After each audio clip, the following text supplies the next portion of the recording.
নিশ্চয়কৈ হিমাক্ষী চাওক যে ৰাহুল গান্ধী প্ৰায় 1:15 বা 20 মিনিটত গুৱাহাটী এয়াৰপৰ্টত উপস্থিত হ'ব আৰু গুৱাহাটী এয়াৰপৰ্টত উপস্থিত হোৱাৰ পাছত এয়াৰপৰ্টৰ পৰা পোনে পোনে জুবিন গাৰ্গৰ সমাধিস্থলীলৈ আহিব আৰু সোণাপুৰলৈ আহি প্ৰথম কাৰ্যসূচী তেওঁ ইয়াত শ্ৰদ্ধাঞ্জলি জনাব এগছি বন্তি তাৰ পিছত এখন গামোচা দিব আৰু ঠিক সমান্তৰালকৈ তেওঁ জুবিন গাৰ্গে ভাল পোৱা এটি নাহৰৰ পুলি ইয়াত ৰোপণ কৰিব আৰু সেই ৰোপণ কাৰ্যসূচী হোৱাৰ পাছতে ইয়াত যিসকল লোক থাকিব তেওঁলোকৰ সৈতে কিছু কথা-বাৰ্তা কৰিব কিন্তু তেওঁ কোনো ধৰণৰ দলীয় কাৰ্যসূচীত অংশগ্ৰহণ নকৰে সেই কথা তেওঁলোকে স্পষ্টকৈ জনাইছে আৰু ইয়াৰ পৰা সমাধি ক্ষেত্ৰৰ পৰা তেওঁ পোনে পোনে গৰিমাগাৰ শইকীয়া কাষলৈ যাব তেওঁৰ সৈতেও কিছু বাৰ্তালাপ কৰিব আৰু তাৰ পাছতে তেওঁ ইয়াৰ পৰা গৰিমাগাৰ শইকীয়াৰ ঘৰৰ পৰা তেওঁ দিল্লীলৈ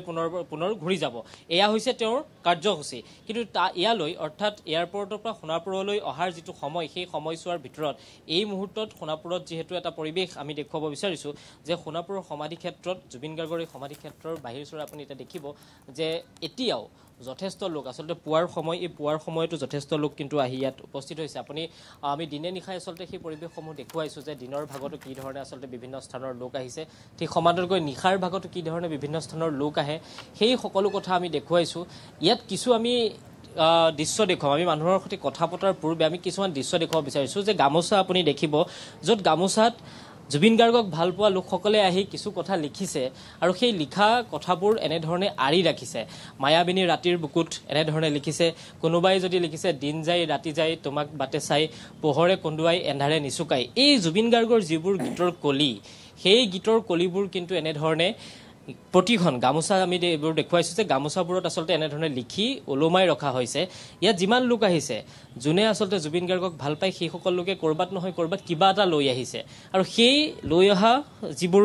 তেওঁলোকৰ মৰম সেই মৰমবোৰ যেন জুবিন গাৰ্গৰ এই সমাধিস্থলীত দি তেওঁলোকে যে কিছু শ্ৰদ্ধা নিবেদিছে সেই কথাবোৰ আচলতে আমি দেখিবলৈ পাইছোঁ আৰু এনেকুৱা ধৰণৰ এটা পৰিৱেশ দেখিছোঁ বাইদেউ ক'ৰ পৰা আহিছে আমি গোলাঘাট আগতেও আহিছিলে নেকি আহিছিলোঁ এই পৰিৱেশ দেখাৰ পিছত কি ক'ব আচলতে কি ক'ম আৰু বহুত মনত দুখ লাগিছে আৰু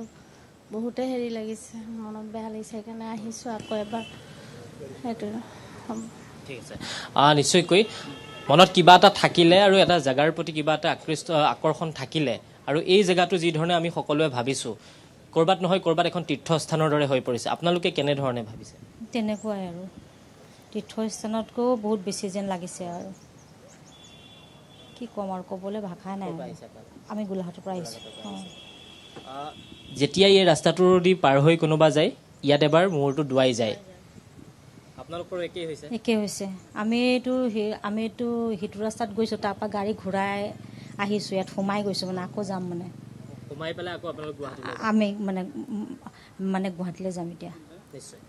চাওক আচলতে শিল্পীগৰাকীক কিমান ভাল পালে মানুহে এনেধৰণে এটা স্থানলৈ আহি এনেধৰণে আকৌ ঘূৰি আহি ইয়াত এটা সেৱা জনাই তাৰ পাছতহে যাব পাৰি সেই কথাসমূহ আচলতে এতিয়া অসমৰ যিগৰাকী লোক প্ৰতিগৰাকী লোকে কিন্তু এই কথাসমূহ দেখুৱাইছে ক'ৰবাত নহয় ক'ৰবাত এই স্থানটোৰ প্ৰতি মানুহৰ যি আকৰ্ষণ বা ক'ৰবাত নহয় ক'ৰবাত এই স্থানটোৰ প্ৰতি যি বিশ্বাস বা জুবিন গাৰ্গ মৰিও যে অমৰ সেই বিশ্বাসটো থকাৰ কাৰণে আজি এই পৰিৱেশ আমি সকলোৱে দেখিবলৈ পাইছোঁ আপুনি দেখিব যে এই সমাধিস্থলীত যেতিয়াই কাম আৰম্ভ হ'ব সমাধি ক্ষেত্ৰ নিৰ্মাণৰ কাৰণে যিবোৰ কাম আৰম্ভ হ'ব তাৰ পূৰ্বৰ এইসমূহ পৰিৱেশ আৰু সেই পৰিৱেশ যেতিয়া আচলতে নিৰ্মাণ হ'ব তেতিয়া মই এই দৃশ্যসমূহ দেখিবলৈ নাপাওঁ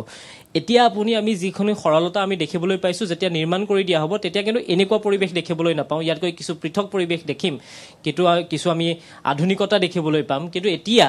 আপুনি সেই সৰল মনবোৰ সৰলতাবোৰ মানুহৰ প্ৰতি থকা যি সৰলতা সেই সৰলতাবোৰ কিন্তু এতিয়া দেখিবলৈ পাব আৰু এনেধৰণৰ পৰিৱেশ আচলতে সমগ্ৰ এই অঞ্চলটোত বা সমগ্ৰ এই সোণাপুৰৰ অঞ্চলটোত যোনসকল আচলতে লোক অসমৰ বিভিন্ন প্ৰান্তৰ পৰা যদি গুৱাহাটীলৈ কোনোবা আহিছে সেই অহা লোকসকলে এনেধৰণে ইয়াত এবাৰ মূৰ ডুৱাই গৈছে জুবিন গাৰ্গ বিহীন 28টা দিন উকলি গ'ল কিন্তু আজিও আৱেগিক হৈ আছে প্ৰত্যেকজন অসমীয়া আজিও জুবিন গাৰ্গৰ সমাধি ক্ষেত্ৰলৈ ৰাজ্যৰ বিভিন্ন প্ৰান্তৰ পৰা উজনিৰ পৰা নামনিলৈ শদিয়াৰ পৰা ধুবুৰীলৈ এইটোৰে জুবিন অনুৰাগীৰ আগমন ঘটা পৰিলক্ষিত হৈছে আৰু আজি যিহেতু ৰাহুল গান্ধীও অসমলৈ আহিব তাৰ প্ৰাক মুহূৰ্তৰ পৰিৱেশটো এই মুহূৰ্তত আমি আপোনালোকক দেখুৱালোঁ আমি খবৰসমূহ আপোনালোকক জনাই যাম এই মুহূৰ্তত এটা বিৰতিৰ সময় হৈছে